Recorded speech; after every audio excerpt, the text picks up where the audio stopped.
दैनिक जागरण से संपादकीय। कुल शब्द 670, गति 100 शब्द प्रति मिनट। डिक्टेशन शुरू होगा 5 सेकंड में।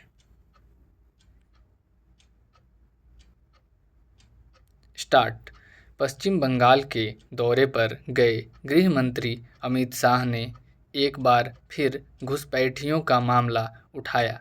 घुसपैठियों को निकालने की प्रतिबद्धता व्यक्त करते हुए उन्होंने कहा कि SIR यानी विशेष गहन पुनरीक्षण के जरिए उन्हें मतदाता सूचियों से बाहर किया जाएगा और फिर जब राज्य में भाजपा सरकार बन जाएगी तब उन्हें निकाल दिया जाएगा।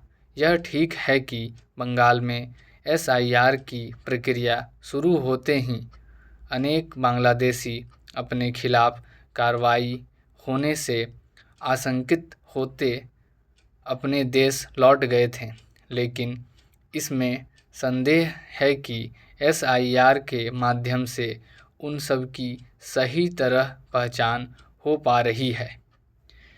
इसी कारण ऐसे प्रश्न उठ रहे हैं कि जिस राज्यों में SIR की प्रक्रिया जारी है वहाँ कितने घुसपैठियों की पहचान हो सकी। इसके पहले असम गए गृह मंत्री ने यह कहा था कि राज्य में तीसरी बार भाजपा सरकार बन जाए तो हम उन्हें चुन चुनकर निकाल देंगे। अच्छा हो कि यह समझा जाए कि घुसपैठियों की पहचान करने और उन्हें निकालने के लिए किसी ठोस एवं प्रभावी प्रक्रिया की आवश्यकता है। यह सही समय है कि बांग्लादेशियों, रोहिंग्याओं और अवैध तरीके से आए अन्य विदेशी नागरिकों की पहचान के लिए राष्ट्रीय नागरिकता रजिस्टर NRC शुरू किए जाए। ऐसे किसी उपाय के जरिए ही उन्हें देश से बाहर करने में सफलता मिलेगी।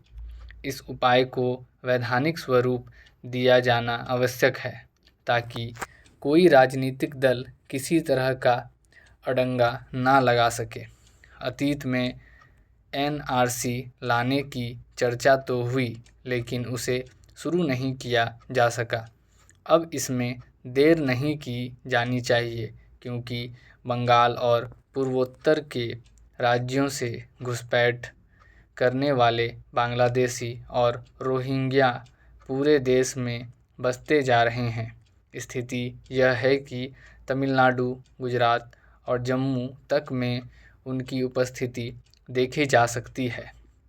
वे राशन कार्ड, आधार कार्ड आदि भी हासिल कर ले रहे हैं और फिर उनके आधार पर मतदाता पहचान पत्र से लैस हो जा रहे हैं।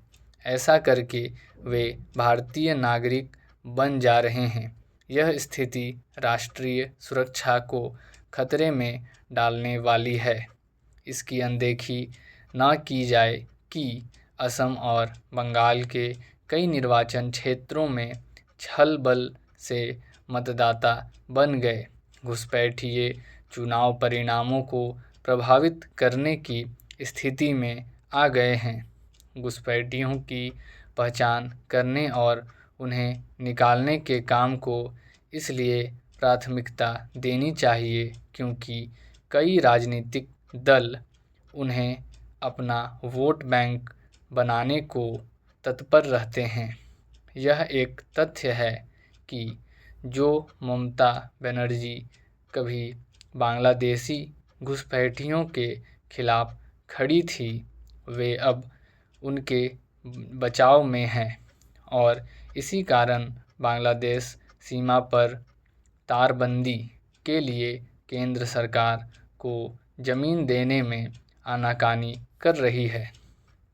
पर्यटन मंत्री दीपक बिरुआ का यह कहना है कि सड़क सुरक्षा की जिम्मेदारी सिर्फ सरकार की नहीं, यह सबकी जिम्मेदारी है।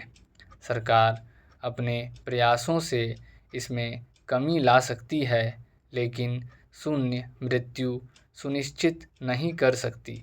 इसमें सरकार के कई संबंधित विभागों के अलावा सड़कों पर पर वाहन चलाने वाले आम नागरिकों, अस्पताल संचालकों, चिकित्सकों, स्वास्थ्य कर्मियों समेत सभी को अपनी जिम्मेदारी निभानी होगी। यह कहना अतिशयोक्ति नहीं होगी कि अधिसंख्य दुर्घटनाएं मानवीय भूल के कारण होती है। ऐसे में सड़क सुरक्षा कानूनों को लेकर जन जागरूकता तथा उसे सख्ती से अनुपालन करना भी महत्वपूर्ण है। दुर्घटना के लिए केवल चालकों को ही दोषी करार देना भी उचित नहीं।